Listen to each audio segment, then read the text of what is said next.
Thank you very much for joining us. If we could just start off by you introducing yourself and who you're playing. I'm Jeff Alexander, and I'm playing Friar Lawrence and Lord Montague. It took me that long to answer the question because I've been in two previous productions of Romeo and Juliet and I've played different characters. So last one I played Prince Aeschylus. Well, before we get into your experience with Romeo and Juliet as a play, what has been your experience with Shakespeare's Globe as a theatre before? This is my first time here, and I remember when I was training as an actor many years ago, seeing Sam Wanamaker on Open University on BBC Two talking about the Globe Theatre and wanting to build it.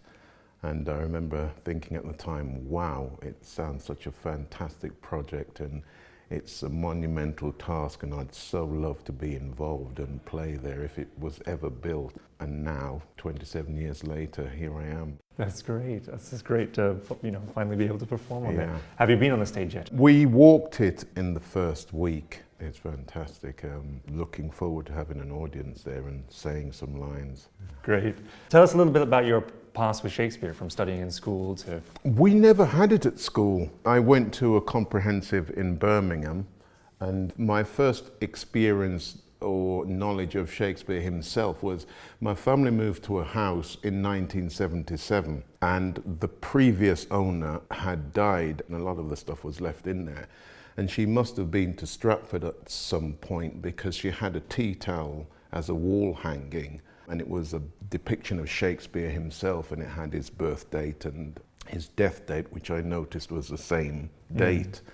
And that kind of hung on our wall for at least a decade. So that was my first experience of Shakespeare. Oh, right. And then in the early 80s, the breakdancing and body popping scene came along, and I got into that. And that was my first experience with being in front of an audience, because at nightclubs we just danced and a circle would form around us.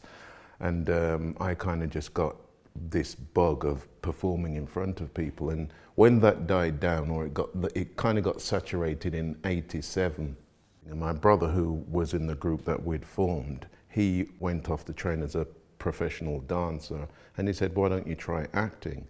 So I phoned up a couple of schools in Birmingham and eventually started doing the evening classes on a Tuesday night, and then I took Lambda exams, and I'd got a place at drama school. So I handed in my notice at the job which I was doing, and I remember my father thinking I was crazy at the time because it was a very well-paid job. But I remember my drama teacher saying to me at the time when I got the place, she said, you should bone up on your Shakespeare, because I hadn't been reading for years. And she said, the rest of the students will be coming from university and they'll know Shakespeare and the rest of it. So once I'd left the job, I then spent those 8 weeks in the Birmingham City Library just studying Shakespeare. Right. So by the time I'd got to drama school, the only Shakespeares that I hadn't read were the histories. And so when I got there, I thought, I'm going to still be behind because I hadn't got to the histories, and I got there to discover that most of the students knew 2, maybe 3 Shakespeares. So you were ahead of the game now. Yeah, and I just loved it. It was hard at first getting my head around the language, but once you kind of study and see the words and what they mean, you start to see the poetry behind it. And then my first job doing a Shakespeare play was doing a school and community tour with the National Theatre, The Tempest, and I played Stefano Trinculo, combination of characters. And then after that, it was Romeo and Juliet at the Swan in Worcester, where I played Mercutio. Okay. So what were your first impressions of Romeo and Juliet, and then your new impressions now with the perspective of your characters for this performance?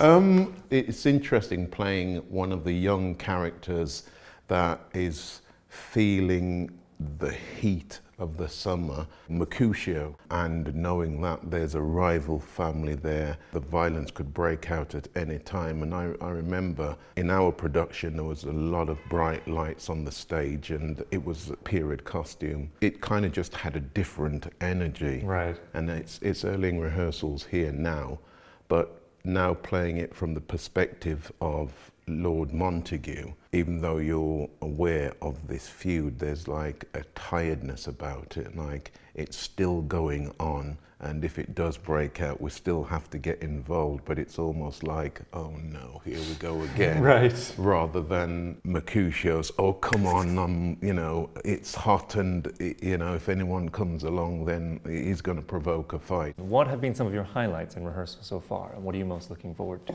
Sitting around the table and reading it and getting to know the edit that Michael has done, it was exciting.